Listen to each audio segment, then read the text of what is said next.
Equity ડેરિવેટિવ્સના એક્સપાયરીના દિવસો નક્કી કરવા માટે કન્સલ્ટેશન પેપર જાહેર કર્યું છે. ત્યાં જ કન્સલ્ટેશન પેપર બાદ NSE એક્સપાયરીના દિવસમાં બદલાવની યોજના ટાળી છે. પરંતુ આ બધા પર ડિટેલ્સ શું છે જાણીએ સહયોગી યતિન મોતા પાસેથી. યતિન, એ જણાવો કઈ રીતે કન્સલ્ટેશન પેપરમાં શું ખાસ છે?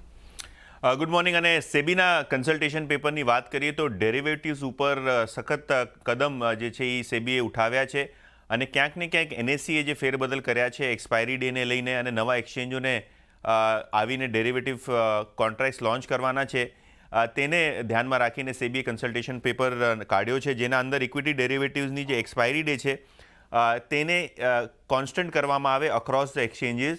કાં તો મંગળવારે અને કાં તો ગુરુવારે એક્સચેન્જીસ પોતાની એક્સપાયરી રાખે એવું સેબીનું મત છે.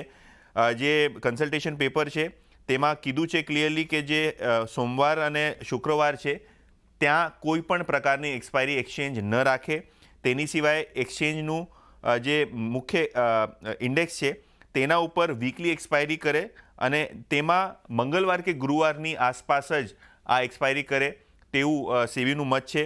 તેની સિવાય જે ઇક્વિટી ડેરિવેટિવ્સ છે એનું એક્સપાયરી અક્રોસ એક્સચેન્જીસ ગમે તે BSE હોય કે NSE હોય ઇક્વિટી કોન્ટ્રાક્ટ્સ ઉપર જે છે એ એક્સપાયરીનો દિવસ કોન્સ્ટન્ટ રાખવામાં આવે અને કન્સલ્ટેશન પેપર ઉપર 17 એપ્રિલ 2025 સુધી સ્ટેક હોલ્ડર્સને સજેશન્સ આપવાની છૂટ સેબીએ આપી છે.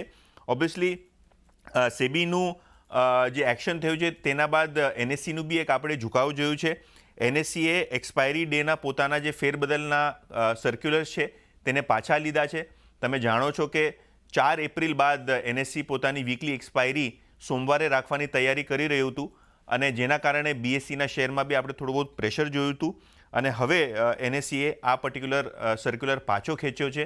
તો ક્યાંક ને ક્યાંક આ સેબીનું કન્સલ્ટેશન પેપર છે એ જે એક્સચેન્જીસમાં હોલ્ડ લાગેલી હતી એક્સપાયરી ડેને ફેરબદલી કરવા માટે અને ઘણી બધી ચીજો ચેન્જ કરવા માટે તેના ઉપર એક બ્રેક લાગેલો છે અને 17 એપ્રિલ બાદ આપણને જાણવા મળશે કે સેબીનું ફાઇનલ ડિસિઝન આ મેટરમાં શું આવી રહ્યું છે.